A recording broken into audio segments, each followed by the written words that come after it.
Assalamualaikum warahmatullahi wabarakatuh. Perkenalkan nama saya Isi Fajur Subeki dengan NPM 2023 107 15195.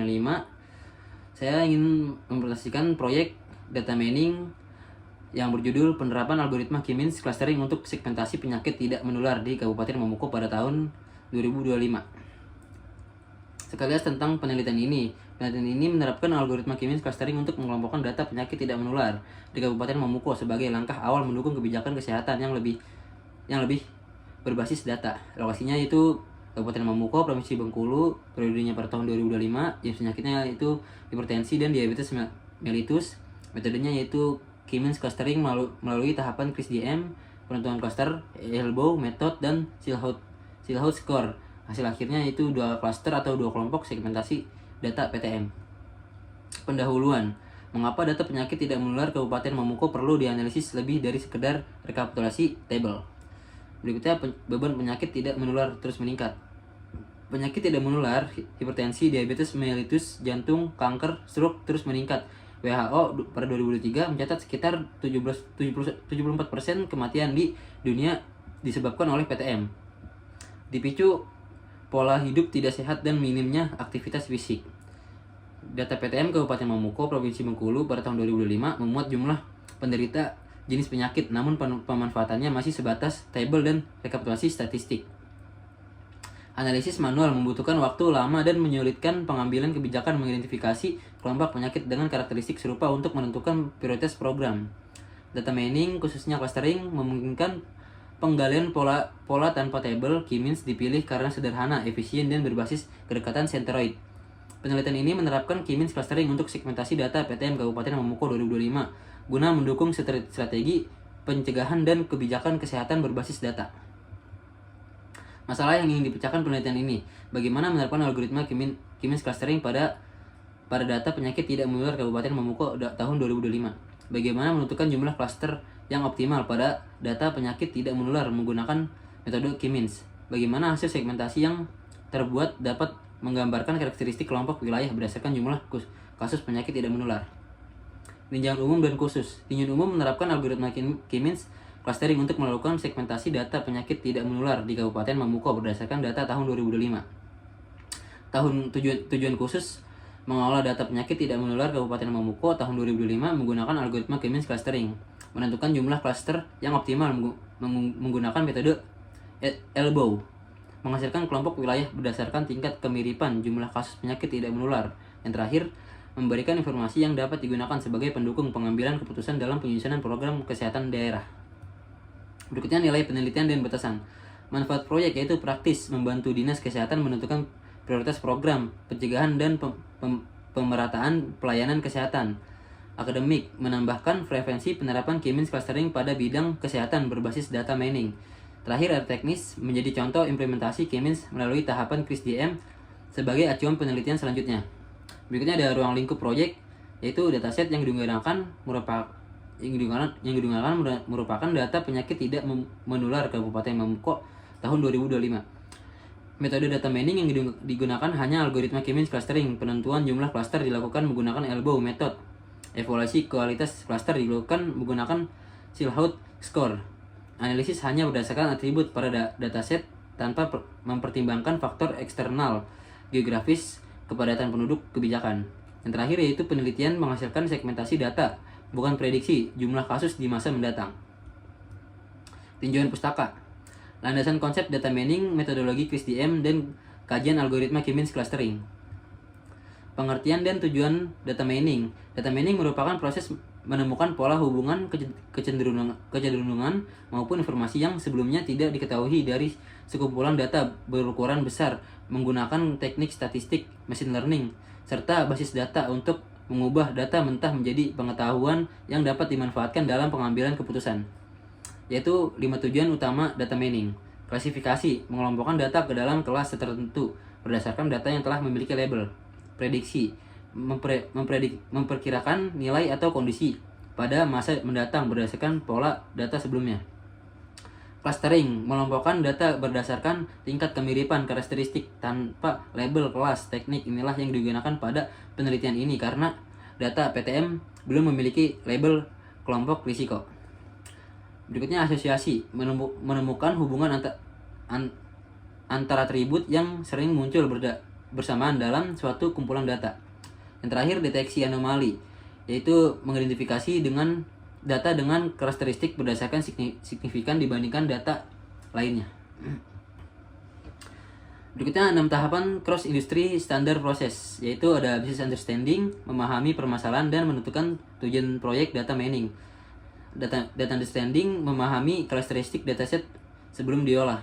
Data preparation, proses cleaning, penanganan missing value, transformasi dan normalisasi data. Modeling, membangun model menggunakan algoritma yang telah dipilih, yaitu K-means clustering. Evaluasi, mengevaluasi kualitas model yang dibangun terhadap tujuan penelitian.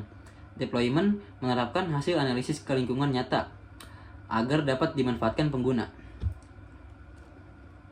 Berikutnya, pengertian dan prinsip kerja. Pengertian K-means clustering adalah algoritma unsupervised learning yang mengelompokkan data ke beberapa klaster berdasarkan kemiripan karakteristik tanpa memerlukan data berlabel. Setiap objek ditempatkan pada klaster dengan sentroid atau titik pusat paling dekat, sehingga data dalam satu kelompok memiliki kemiripan tinggi dan antar kelompok memiliki perbedaan yang jelas.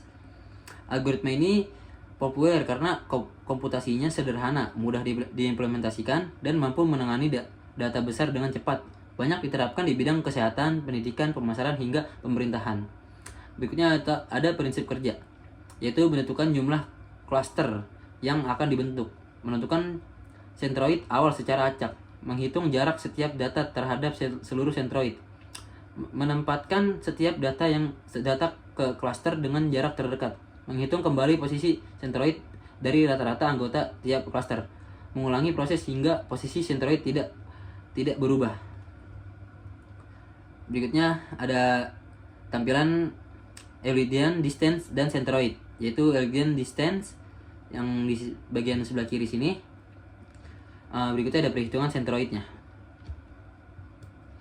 Berikutnya ada kelebihan dan kekurangan K-means. Kelebihannya yaitu proses komputasi relatif cepat, mudah diimplementasikan, cocok digunakan pada dataset berukuran besar, menghasilkan kelompok data yang mudah dipahami. Kompleksitas komputasi rendah dibanding algoritma cluster lain. Didukung banyak software, Python, RapidMiner, Oren, WK, atau R. Kekurangannya yaitu jumlah cluster harus ditentukan terlebih dahulu. Sensitif terhadap pemilihan sentroid awal, sensitif terhadap keberadaan outlier.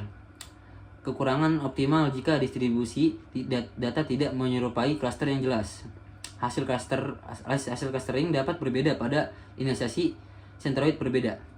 Penentuan jumlah klaster dengan elbow method dan evaluasi dengan Silhouette score digunakan untuk memitigasi kekurangan ini. Kesimpulan kajian, K-means terbuka efektif untuk segmentasi data kesehatan, namun belum banyak diterapkan khususnya pada data PTM Kabupaten Mamuko. Celah inilah yang diisi penelitian ini. Berikutnya metodologi penelitian, penerapan tahapan QuizDM secara konkret pada data PTM Kabupaten Mamuko 2025. Objek penelitian dan karakteristik dataset, yaitu business understanding. Data PTM Mamuko selama ini hanya dimanfaatkan sebagai laporan statistik. Penelitian ini bertujuan menghasilkan segmentasi berbasis kemiripan jumlah penderita untuk mendukung kebijakan kesehatan. Data understanding dataset berisi jumlah penderita per jenis penyakit dan tahun pencatatan dengan atribut utama. Tahun numerik, jenis penyakit, kategorikal, jumlah penderita numerik. Dua kategori penyakit yang dianalisis, hipertensi dan diabetes mellitus. Terakhir ada eksplorasi awal, scatter plot Oren menunjukkan jumlah penderita hipertensi cenderung lebih tinggi dibanding diabetes mellitus dengan variasi nilai yang cukup jelas, sehingga data layak digunakan untuk clustering. Berikutnya ada persiapan data dan parameter K-means. Data preparation, pemeriksa data tidak ditemukan missing value maupun data diduplikat, seleksi atribut, tahun, jenis penyakit, dan jumlah penderita dipertahankan. Normalisasi data, normalisasi columns, orange, menyamakan skala antara atribut, transformasi data, atribut kategorikal sebagai identitas, clustering dilakukan pada atribut numerik yang telah dinormalisasikan.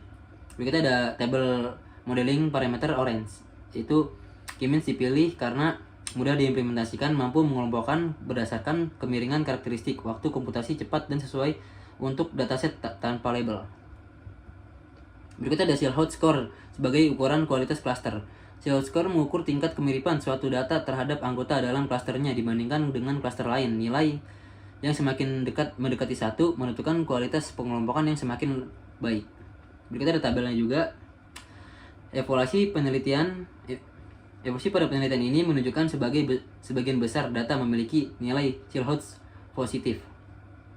Visualisasi Silhouette plot menunjukkan mayoritas anggota berbeda pada sisi positif, sehingga hasil pengelompokan dinilai cukup baik dalam membedakan karakteristik tiap klaster. Hasil scatter plot menunjukkan objek dalam masing-masing klaster memiliki karakteristik berbeda berdasarkan jumlah penderita, sehingga hasil segmentasi dapat digunakan sebagai dasar analisis lebih lanjut. Hasil dan pembahasan. Dua klaster terbentuk dari data PTN Mamuko. Apa yang membedakan karakteristiknya dan apa maknanya? Elbow method menunjukkan key sama dengan 2 optimal.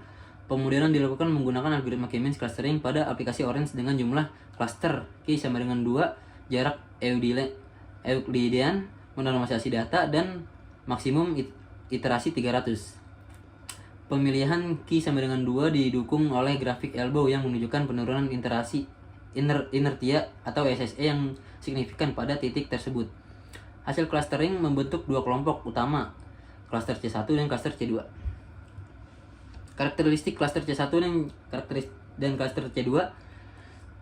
Cluster C1 berisi 6 data, kombinasi data hipertensi dan diabetes mellitus dengan jumlah penderita yang relatif lebih rendah atau sedang.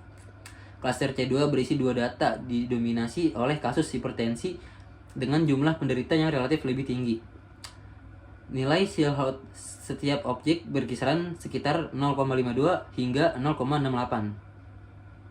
Menunjukkan pemisahan antar objek cukup baik. Visualisasi menunjukkan rata-rata Silhouette sekitar 0,21 sehingga kualitas pemisahan cluster secara keseluruhan masih berada pada kategori cukup. Temuan kesesuaian dan keterbatasan. K-means berhasil mengelompokkan data PTM Kabupaten Mamuko menjadi 2 klaster dengan karakteristik berbeda, sejalan dengan temuan Adinda dan Ardianingsih 2005, Munandar dan Yunizar Yusuf Pratama 2004, serta Aulia 2005 bahwa K-means efektif digunakan untuk segmentasi data kesehatan. Penelitian ini memiliki keterbatasan, jumlah data relatif sedikit, hanya mencakup 2 jenis penyakit, dan periode pengamatan terbatas. Kualitas klaster juga dipengaruhi oleh pemilihan jumlah klaster pada normalisasi data.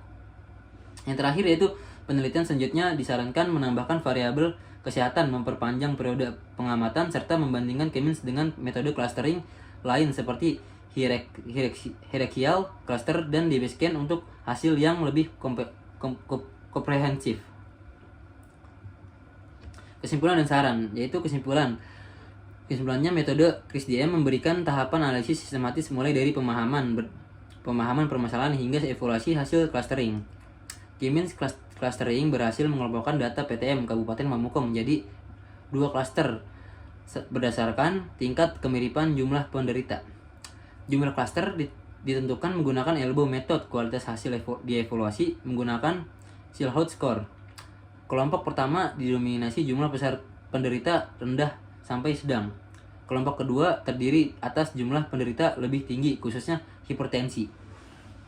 Hasil penelitian menjawab seluruh rumusan masalah dan dapat menjadi bahan pertimbangan Dinas Kesehatan Kabupaten Mamuko dalam menyusun strategi pencegahan dan kebijakan kesehatan berdasarkan kebijakan kesehatan berbasis data. Berikutnya ada saran menggunakan dataset dengan jumlah data lebih besar serta periode pengamatan lebih panjang. Menambahkan atribut lain seperti kelompok usia, jenis kelamin, lokasi fasilitas, kesehatan, faktor risiko, dan jumlah penduduk.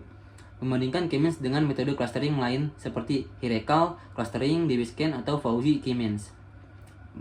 Memperluas evaluasi model dengan lebih dari satu metode, misalnya Davis-Baldwin Index atau Kalinski-Harabas Index.